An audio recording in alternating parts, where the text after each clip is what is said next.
Eugene, it's you're always busy, but you've been super busy and stop off to Perth. We'll talk a little bit about that later, but you went straight from Perth to LA to meet up with Cam at the Dana White Contender series. Yeah, no, I arrived in Vegas like 2 hours before the fight, so I'm lucky the UFC, they look after me a little bit nowadays, so they had someone waiting for me at the airport, and then I raced basically straight to the venue. Quick warm up, and then we got into it. Brogan had done an excellent job getting Cam ready, and Cam was definitely ready to go, so yeah. And just the fight was probably a little bit what you expected, but not in another way. Frustrating fight. I mean, it is what it is. I can't dictate what how the other team approach it. I thought Cameron fought really well. I guess the disappointing thing, obviously apart from the fact that he lost, is that, what people won't see is Cameron was able to do things that no one else ever done to that guy, That guy gets most of his opponents down and they never ever move from that position ever again. Whereas Cameron, we had broken down his game and done our homework, and Cameron got up every single time. The problem was that it just takes time. Like, you just can't get around it. It's not just as simple as going down and just springing back up to your feet. Sometimes it takes time to position yourself and off-balance someone and wait for the right opening, and it just sucks away the clock. So, I don't know. It was a bit strange, but again, they had their approach, and they thought that is what would bring them success and bring them to the UFC. I didn't share that opinion. I thought it was very clear. If you watch the history of the contenders and you do some proper research, you can see what they want, you can see what they need, and so But again, I have no control over what they're. Do you think that was more of a show of respect to Cam, because they knew if he tried to get up and ground and pound, he's probably going to get let Cam up, Oh, no, for sure. Look, the only reason you hold someone down like that and you're not willing to progress offensively is because the guy is good. The guy, if you give the guy an opening, if you give the guy a window, the guy will be out of there, butt scoop, underhook, whatever. So, there was a reason why it was happening. Again, I don't know, I guess the biggest thing is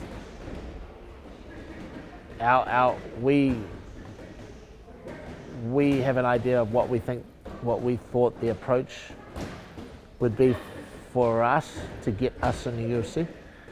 Because that's what it is like. For sure, you've got to win the fight. But with contenders, it's not just about winning, because there's a pretty clear path that you have to take. You have to win, and you have to win spectacularly. So everything that we do, and if you're getting a guy ready for contenders, it's a little bit of a different game plan. Yeah, a little bit of a different game plan. One that puts you at very high risk, but there's very high reward, and that's just the nature of contenders. So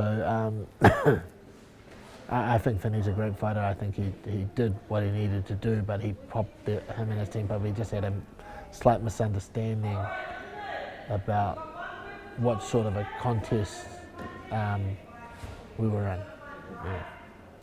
We'll put that one down as a learn. Back to Perth, and of course a mixed night, but a good night. Yeah, I mean, the results were mixed, but I was very happy with the way the night went. Yeah. Look, I don't think we've ever had the one common theme that was perhaps missed by a lot of people is those three fighters all three of them have never had such a large break in their career. They're all coming off probably their biggest layoffs ever in their whole career, all three of them at the same time. So, you know, that was the theme, or for us coaches and the team on the inside. And I thought all three boys fought well. Yeah, I was happy with everybody. Oh, I mean, I was even Israel. Like I can live with that. I come from the horse game, and we'd say it was a bit like lining up in the Melbourne Cup with no races throughout the year leading into it. You know, how can you get them ready in that time? But I thought they were spectacular. Yeah. Like I said, I was pretty happy. Like Kai performed like excellent. Did everything we asked him, and Dan did what Dan does, and Israel did what he does for the most part, and then he fatigued and got tired and made a mistake. That's what happens, man. Like that's the game. Triscus was able to force a mistake, and he capitalised. So, you know, you can't do anything but applaud good work. Dan, people talking about in the going into the last round, and you know he's just loving being in there. You know, people saying that, you know what he said to you in the corner. Yeah. Oh, just shut up and let me. I know what I'm doing. Just shut up. I know what I'm doing. I've got this under control, you know. Yeah. And yeah, good to see. Good to see. By then he was very confident in what he needed to do and what he had to do. So he just went out there and done that. Against a very good opponent. You know, the boys. Yeah. This thing about this gym is we're always in a big fight. You know, that's right. When you have 4 or 5 guys in the top 15 in the world, you're just always in a big fight against a killer. Yeah. You know, it's not Saturday night at the ABA all night, or it's not. You know, no offense to the ABA, but you know, it's not. You know, at the Southport Sharks. You know, this is another level. You know what I'm saying? Like, and you have to respect the people that you're in there with, and we definitely respected Gamrot, and I just thought it was a fantastic fight. No, I mean, I thought Gamrot fought well too. You know, like I honestly thought Gamrot, for a start, I got a lot of respect for Gamrot and his team. Like, I thought it was very unfair what happened to him in Abu Dhabi. You know, when Volk stepped in, when he was already the person that was there waiting to be the replacement, and instead of choosing him, they chose Volk, who was in no shape to fight. I thought that should have been his opportunity, and it was taken away by the machine, you know, the machine that is the UFC. And I just thought he's a guy that has suffered a little bit because he doesn't have the stereotypical fights that the fans necessarily want to see. But I love watching the guy fight. Yeah, like the people that know about the sport, they appreciate his work. And although it might not be a fan-friendly kind of style of fight, the people that know really appreciate the way that he fights. To be fair, and again, this is probably a question for him, but I felt that he really.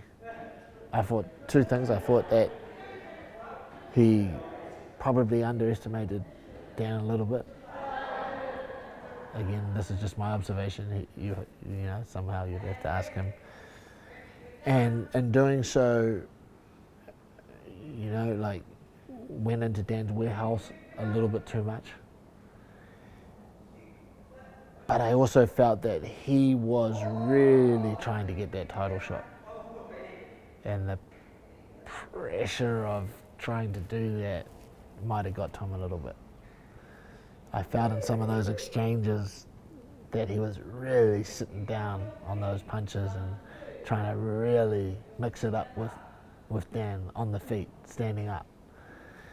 And when I asked myself, well, why were you doing that? Why were you not just sticking to your bread and butter?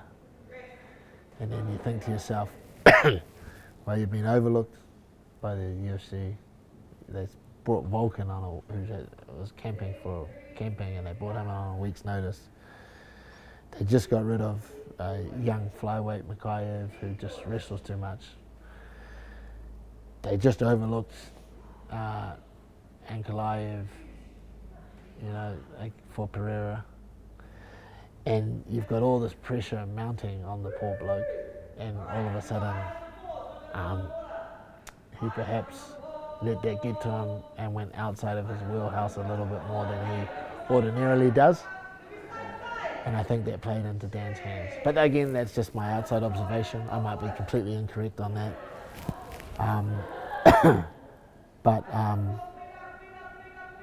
Yeah. To be honest, I feel for the guy. To be fair, like he's done all the work to get himself to that title shot, and he has to. It's going to be a hard road back. But I mean, that's the life. If you choose the life, you've got to choose the consequences sometimes. Kai, he's always been a hard hitter, but with the time off, and I just noticed him on the pads. I thought there's not going to be anybody able to stand up in that division to a puncher like him. How do you tell people about how hard a puncher he is for his weight? Yeah, I mean, you have to feel it, I guess. Like it's not normal. Yeah, but some people I know.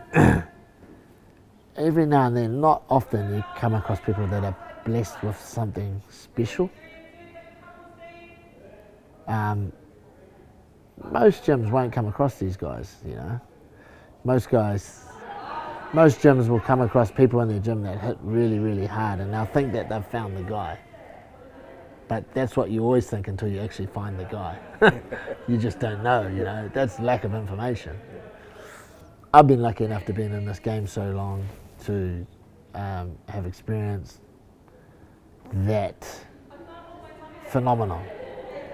The phenomenon of that fighter who isn't the most powerful, doesn't lift the most, it's not the biggest, doesn't necessarily have all the features that would lead one to believe that he can knock people out, but they just do. They have this special kind of superpower, if you like.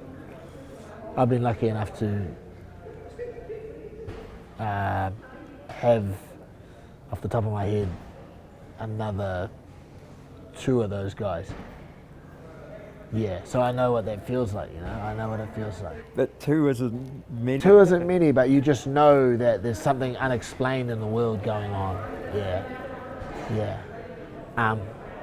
And so I know when I come across Kai, I know I can identify it. I'm like, man, this is, nothing explains that. This is different. The other, I don't mind sharing who the other people are who I felt that sort of power. That's Hemi Ahia and Jordan Tai. Yeah. If you ever held pads for them, or if anyone out there's ever had the privilege to hold pads for them, that just hits different. Yeah, and Kai's in the same category as those guys. Yeah, it's just, I can't explain it. Not the most explosive, don't lift the most, but there's something just different comes through the pad. Yeah, so I to be honest, I think, look, a lot of trainers and coaches and stuff, they'll look at Kai and they'll look at him and they'll be like, oh, it's an overhand right and it's an overhand left, and it's like they won't give the respect that the delivery system should get. Okay, because you can be the hardest puncher in the world, but if you don't have an intricate way to deliver that, an intricate way to deliver that punch, then it's no good. And that's what Kai has, and Kai's developed that over years. He has a very intricate way of delivering that punch, of making a read, of figuring out where someone's drifting, figuring out where someone's hand is.